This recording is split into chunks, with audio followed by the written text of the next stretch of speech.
Guadalupe. I wanted to leave you some feedback on your week 3 writing assignment, your thesis statement and outline.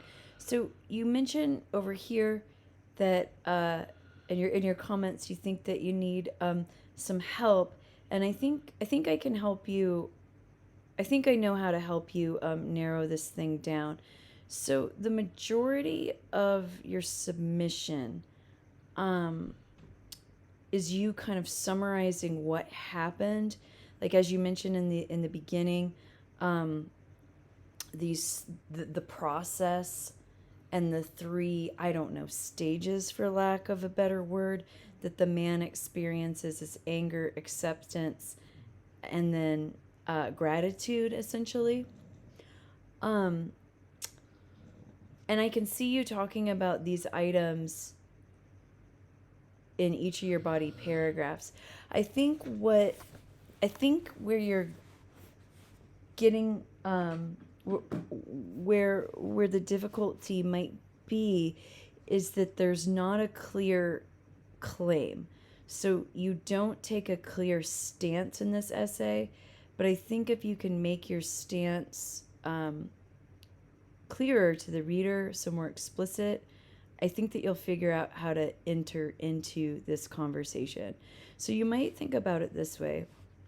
May tells us that he's writing this story as a parable. And we talked about in class that a parable is a moral lesson. So one way to unpack this thing is try to identify what May's moral lesson is. So if you try to connect that idea with what you have going on here, if the man's process, right? So I think what you want to say here maybe is stages. So the stages that the man goes through when he loses his freedom is anger, acceptance, and gratitude. What would be the point of that, right? So why would May want to show us these stages of anger, acceptance to gratitude? So in normal situations, right? So let's say normal situations in terms of when we talk about process or stages, what we're hoping is that a person will reach the level of acceptance. So let's say when we talk about the stages of grief, we usually start off with ideas like denial, anger, fear, right? These are all emotions that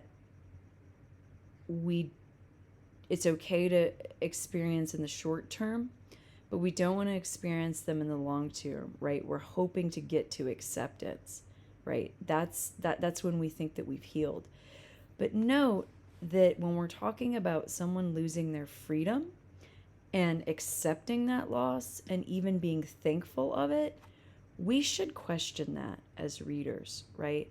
Particularly when,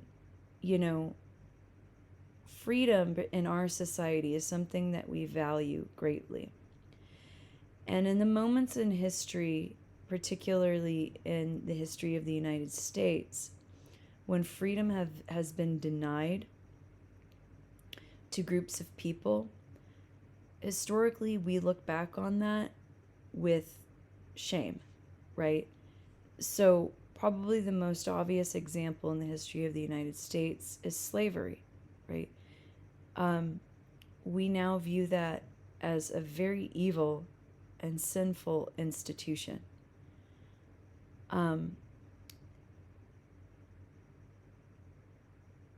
So one thing to think about here is how to, like I said before, how to bring these ideas together. So if May is writing us a parable, I think a good way to identify, or to good way to narrow your thesis, is to first identify what is the moral lesson. What is he trying to teach us? So if a man gets his freedom taken away and goes through the stages of anger, acceptance, and gratitude, does that mean that he's headed in the right direction, like he's healing? Or does that mean that he's going in the opposite direction, right? So as May says, he's going insane, right? So I think May would suggest that the man is much worse off by the end of the essay than he is in the beginning. So you might think then, what does May say to us about freedom? Is freedom, or the ability to choose, an important part of human nature? And if so, how does the man's stages help us understand that, right? So does that make sense, what I'm suggesting to you? So in short, really what you're missing here is a clear, arguable stance. Instead, you're saying, here are the 3 stages, and if you read this essay, you'll see these 3 stages, right? And that's as far as you take it. That's not an arguable statement, right? You're just saying this. If you read this essay, this is what you'll see. What you need to figure out is how to take that idea and turn it into an arguable thesis. So I recommend identifying the main idea. So May says, I wrote a parable. His main point is the moral lesson. So first, identify the moral lesson, state it explicitly in the summary. Then figure out, does the moral lesson work? Is it persuasive? Is it effective for the audience, and why? So one of the things that you seem to suggest here is that the man goes through stages, these 3 stages, when he loses his freedom. So what is May saying about the man in those stages, right?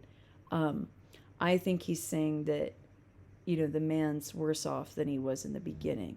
But, you need to figure out what direction you want to take it in. So I think that those 2 steps are the 2 steps that you're missing. Like I said before, clearly stating the main idea. And the way to do that, like I said, is identify what the moral lesson is, and then figure out if the moral lesson, quote unquote, works. Is it persuasive? Is it effective for the given audience? I think if you do that, you'll then be able to take these paragraphs and turn them from summaries of what happens to the man at each stage to an analysis, right? Where you're saying, okay, at this stage, at the stage of anger, here's how the man reacts, and here's why May has him being angry, right? Here's how the reader is supposed to react to that. Does that difference make sense? So what you're doing there is you're moving beyond summary to talking about how the reader is supposed to react and if it works. One thing that I want to talk to you about is parallelism. Oopsie. So whenever you have items on a list, a series of words, you want all of those words to be the same word type. So if you have a noun, everything following that should be a noun. And what you have is noun, a verbal, and then another verbal, which is why when you read this out loud, this is kind of wonky. So turn this into noun, noun, noun, and it'll make more sense. So I would say anger, acceptance, and gratitude, right? I think that that's going to be far more clear. In addition, a person's emotion and process, this isn't quite clear. Try to say this more clearly. So you could say a person's emotional process, perhaps, or really I think what you want to say is a person's the stages a person goes through when they lose their freedom are these 3 things, right? So a little bit of tweaking here in your sentences. But I think the main thing, like I said, that's causing some confusion for you is you don't yet have an arguable thesis. But identifying that parable and then thinking, is the parable effective? Is it persuasive? And why? I think that will give you a good, clear entry point into this paper and into this analysis. So let me know if you have any more questions. I'd be happy to talk to you about this further. Okay? All right.